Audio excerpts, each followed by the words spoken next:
Amis d'un peu partout de Radio Télépixel, bienvenue à notre 27e édition de Facilité. Facilité, c'est l'émission où l'on vous présente les technologies numériques, ce qui se fait dans ce domaine, ce qui se passe dans ce secteur. On va chercher des professionnels qui évoluent dans ce domaine pour venir expliquer à notre auditoire, qui est en majeure partie composé d'étudiants, pour leur raconter leur expérience, comment ça a été pour eux, leur intégration sur le marché du travail. Et la plupart du temps aussi, on reçoit aussi des étudiants qui s'introduisent sur cette plateforme pour nous parler de leur expérience en tant qu'étudiants. Mon nom, c'est Clément Calvert, l'émission c'est Facilité, la plateforme c'est Radio Télépixel. Le contact avec nous peut se faire au 514-799-6087 et par email clément.calvert@clémentcalvert.com. Aujourd'hui, nous avons le plaisir de recevoir quelqu'un de particulier. C'est un étudiant. En fait, c'est une personne avec une double expérience, une expérience professionnelle et qui continue une maîtrise en Health Informatics. Donc, c'est avec beaucoup de plaisir qu'on va conduire cette conversation, ce dialogue avec notre invité qui va nous raconter son expérience en tant qu'étudiant et qui va nous parler aussi de sa compréhension du domaine des TI. Son nom, c'est Anne-Charine Legouté. C'est un plaisir de te recevoir, Anne-Charine. Parle-nous un peu de toi. Qui est Anne-Charine Legouté? Bonsoir aux téléspectateurs, aux auditeurs et téléspectateurs de Radio Télépixel. Je m'appelle Anne-Charine Legouté, je suis née au CAI, où j'ai fait toutes mes études classiques. J'ai une licence en administration en concentration santé de l'Université Atlantique de Floride, FAU, et maintenant je suis en train de faire une maîtrise en informatique médicale à la USF. Excellent. Je vais commencer par la fin de ta réponse, Anne-Charine, en train de compléter une maîtrise en Health Informatics dans le sud de la Floride. Anne-Charine, ça a été quoi ta motivation d'aller compléter une maîtrise en Health Informatics? Dites-nous. À vrai dire, il n'y a pas de raison spéciale. Je savais que je voulais faire une maîtrise, mais je ne savais pas exactement dans quel secteur. Mais j'hésitais entre la santé publique et les informatiques médicales. Mais à la fin, j'ai choisi les informatiques médicales. OK, excellent. Informatique médicale, Health Informatics. Charine, assez souvent, il y a beaucoup de nos auditeurs qui ont peut-être déjà entendu parler de Health Informatics. Est-ce que tu peux nous dire en des termes clairs en quoi consiste exactement ce domaine d'études?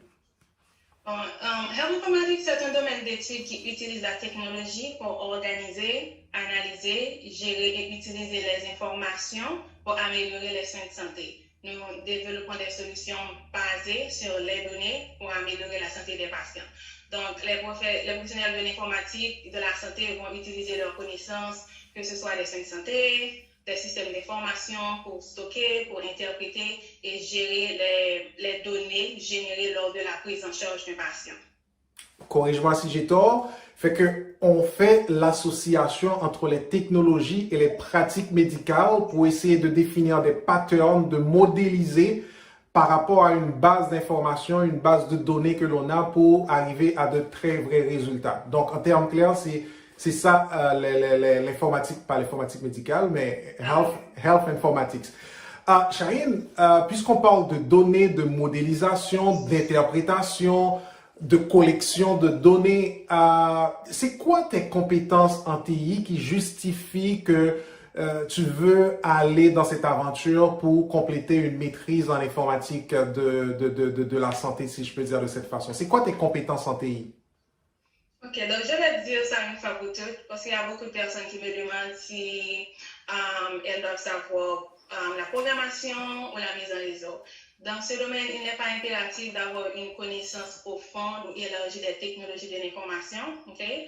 D'ailleurs, dans mon programme, il y a des médecins, il y a des infirmières, il y a des pharmaciens, des gens qui travaillent dans la vente d'équipements médicaux, il y a des gens qui travaillent dans la vente des logiciels de dossiers de santé électronique, il y a d'autres qui travaillent dans les assurances santé médicale. D'ailleurs, les exigences du programme ne vous demandent pas d'avoir une licence en computer science. On vous demande d'avoir une expérience dans le secteur médical. Donc, si vous avez une expérience dans le secteur santé et que vous pouvez utiliser un ordinateur, vous savez comment utiliser 2 ou 3 logiciels, vous pouvez vous intégrer dans le programme. Excellent. Ça nous aide beaucoup, cette réponse, Anne-Charine. Anne-Charine, dans des exemples concrets, selon ton point de vue, est-ce que tu peux nous dire comment penses-tu que les technologies peuvent t'aider à améliorer les pratiques médicales actuelles? Ok, donc quand vous allez chez le médecin maintenant, ou bien que vous allez à l'hôpital, vous allez voir que les personnels de santé utilisent des appareils portables, que ce soit les téléphones ou les iPads, pour enregistrer les données des patients en temps réel. Et il y a aussi des logiciels de dossiers de santé électronique qui fait que l'on peut mettre à jour les dossiers des patients et aussi vérifier les antécédents médicaux. Donc, vous n'avez pas besoin d'aller chercher dans une pile de carton si Ah, on a une petite coupure avec Charine, espérant que l'on va pouvoir reprendre la communication assez rapidement avec Charine. Charine, es-tu là? Euh, Charine? oui, Charine? oui. Ok, désolé. Il y avait une petite coupure, donc on va essayer de reprendre là où on a laissé. On parlait justement de l'approche informatique, l'approche technologique pour changer les pratiques actuelles médicales. On était à ce point-là. Oui, mais je disais que les médecins, les personnels de santé utilisent les appareils portables pour enregistrer les données des patients en temps réel. Donc, quand vous allez chez le médecin maintenant ou que vous allez à l'hôpital, on ne va pas aller chercher dans une pile de carton, dans un folder, votre dossier. C'est déjà sur l'ordinateur, que ce soit les prescriptions, les résultats de laboratoire, tout est concentré sur l'ordinateur. Donc, cela rend le travail un petit peu plus précis, plus rapide et plus efficace. Maintenant, par exemple, si vous voulez prendre un rendez-vous médical, ce n'est pas nécessaire de composer un numéro, d'appeler un réceptionniste pour prendre un rendez-vous. Il y a une application pour chaque chose maintenant. Vous pouvez aller sur ZocDoc, c'est une application pour, si vous voulez prendre un rendez-vous.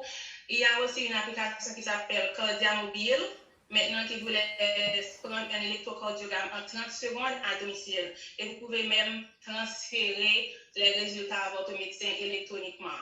Il y a les Apple Watch, il y a les Fitbit qui vous laissent contrôler vos pas pour la journée, qui vous laissent contrôler vos nombres de calories brûlées, votre rythme cardiaque. Donc, si vous voyez que votre rythme cardiaque est en dessous de la normale, vous pouvez décider que, OK, maintenant, c'est le temps d'aller voir un médecin ou bien d'aller à l'hôpital immédiatement. Donc, je dirais que les technologies médicales améliorent les aspects des soins aux patients, que ce soit dans la sécurité, dans l'efficacité ou la rapidité des soins. Et même l'accessibilité, je dirais même.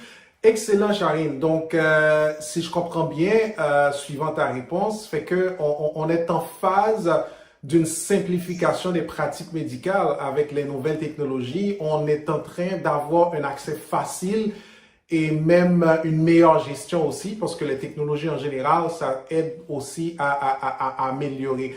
Je t'ai posé une question tantôt, Charine, pour te demander c'est quoi tes compétences TI qui te motivent à pouvoir t'inscrire pour avoir ce master en Health Informatics. Je pense que je devrais te poser la question d'une autre manière, à l'inverse. Est-ce que quelqu'un qui veut entamer aussi une étude en Health Informatics devrait avoir un background en santé aussi? Est-ce que, tout comme c'est pas trop nécessaire d'avoir un background en IT, est-ce que c'est nécessaire d'avoir un background en santé pour que l'on puisse entamer cette étude de second cycle? Oui, c'est l'une des premières exigences du programme. Ah, ok, excellent, excellent. Parle-nous un peu de ton intégration dans ce programme. Comment ça a été ton intégration? Parle-nous un peu de ça. Donc, ce que j'ai fait, je me suis inscrite à un séminaire d'information qui était offert par la USF. Et puis après, un conseiller scolaire m'a contacté et on est parti de là. Donc, dans ces programmes, normalement, les programmes maîtrise, vous devez soumettre vos notes d'université, de toutes les universités qu'on a fréquentées, d'un CV, une lettre de motivation, vous devez soumettre 2 recommandations et la plupart des universités demandent un GPA de 3.0. Donc, si vous avez un GPA de 3.5, c'est encore mieux, mais Une seconde, Charine. 3.0. Une seconde, Charine. Le GPA, c'est Stanford. Le GPA, c'est le système de moyenne utilisé dans les systèmes éducatifs américains. Ah, On super, ne dit super. pas 9 sur 10, c'est plutôt A, vous avez un A, un B pour la classe, donc c'est le système qu'on utilise ici. OK, excellent. Anne-Charine, je sais que tu as eu une expérience professionnelle, tu étais déjà sur le marché du travail et à un certain moment, tu as décidé d'aller d'approfondir tes connaissances et plus précisément dans ce domaine. Étant donné qu'on a beaucoup d'étudiants qui nous reçoivent, qui nous suivent et il y en a encore qui ne savent pas trop comment voir l'avenir, comment est-ce qu'ils peuvent prévoir l'avenir. De tes expériences en tant qu'un professionnel et en tant qu'un étudiant aussi, quels seraient tes conseils pour ceux-là qui nous suivent, qui sont sur le point d'aborder le marché du travail ou du moins qui sont probablement sur le point de se décourager aussi avec leur étude? Et toi, en dépit plutôt de ta vie professionnelle, tu estimes que c'est nécessaire d'aller approfondir tes connaissances. Quels sont tes conseils pour ceux-là qui nous reçoivent, pour les étudiants, en termes de motivation, je dirais? Moi, je leur dirais de garder leurs yeux sur le prix, rester focus, ok? Ne vous laissez pas distraire par les choses non importantes de ce que l'on dira, les gens vont parler, elles ne vont jamais cesser de parler, donc restez focus sur le prix. Et aussi, je recommande aux étudiants de participer aux activités universitaires, c'est très important.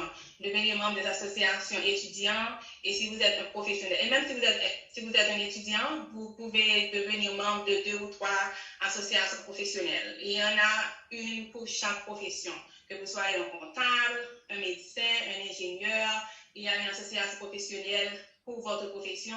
Donc, recherchez les associations professionnelles, devenez membre, allez aux conventions de vos associations, faites du networking, parlez aux gens, établissez vos contacts. N'attendez pas que vous êtes prêt pour le marché du travail pour commencer à faire votre networking. Commencez dès la 2e ou la 3e année universitaire. Excellent. Et tu as temps plein, Charine, dans tes études? Oui, Ah, je prends 2 classes. Je prends 2 cours. Donc, 2 cours niveau master, c'est temps plein. OK, super. Est-ce que c'est la même forme de diplomation que l'on connaît en Europe ou même ici au Canada? Le cycle d'études, c'est de 2 ans, c'est ça, hein, à temps complet? Oui, ça peut être moins que ça. Ah, OK.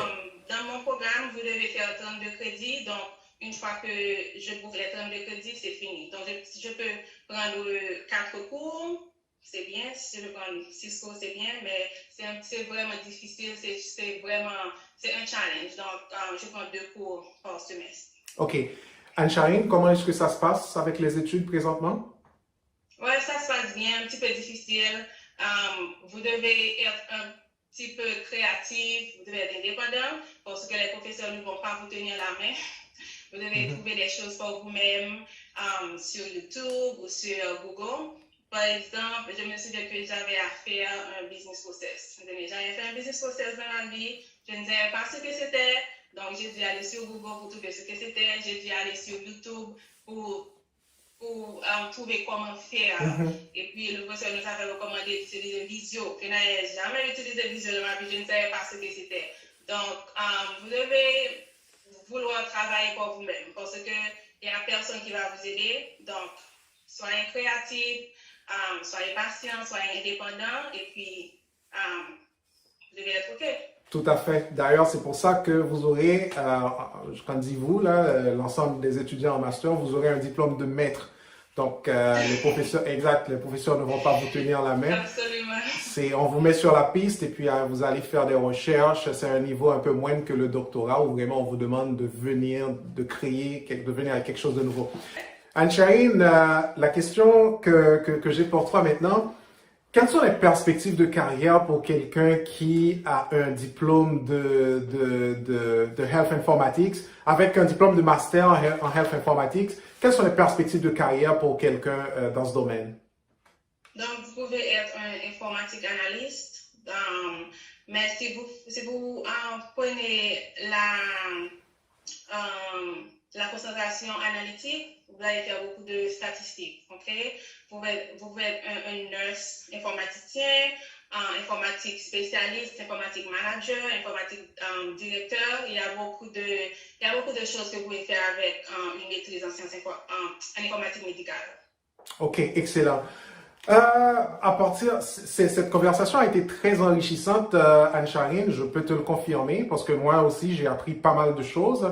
C'est vrai que j'évolue purement dans le domaine des technologies, mais je vois que il y a comme une introduction, un genre de migration des technologies de l'information vers le domaine de la santé pour faire un genre d'alliage, de mix pour améliorer ce secteur. Et je suis quasiment convaincu, avec l'intelligence artificielle, toutes les données, collection des données, analyse des données, interprétation des données, ça va permettre d'arriver à des avancées assez intéressantes pour résoudre des maladies qui donnent des maux de tête présentement, pour avoir une meilleure solution, soit pour les maladies, une meilleure gestion aussi de tout ce secteur et un changement total de la pratique médicale avec l'introduction des technologies dans ce secteur. Anne-Charine, ça a été un énorme plaisir pour nous de te recevoir sur cette plateforme. Et nos auditeurs, je suis quasiment sûr qu'ils vont aimer continuer cette conversation avec toi. Donc, Anne-Charine est disponible sur LinkedIn. En dépit de ses études, il peut toujours vous réserver une petite place pour discuter avec vous si vous auriez aimé avoir d'autres conseils ou si même vous vouliez continuer des études dans ce secteur. Anne-Charine pourra vous aider. Elle est sur LinkedIn. Elle pourra continuer cette conversation avec vous. Mesdames et messieurs, ça a été un énorme plaisir pour moi de vous entretenir autour de ce sujet, un sujet que l'on entend parler assez beaucoup ces temps-ci, mais on n'avait pas trop les détails avec Anne-Charine qui étudie dans ce secteur. Elle nous a permis d'avoir une meilleure compréhension. Et Anne-Charine, je te promets de te recevoir dans la prochaine année, lorsque tu auras bouclé cette étude-là pour que tu viennes nous expliquer cette expérience, comment ça a été et les perspectives d'avenir avec ce diplôme. Merci Anne-Charine et à bientôt. Merci Calvert, c'était un plaisir d'être là aujourd'hui. Merci aux téléspectateurs de Radio-Télé Pixel. À bientôt.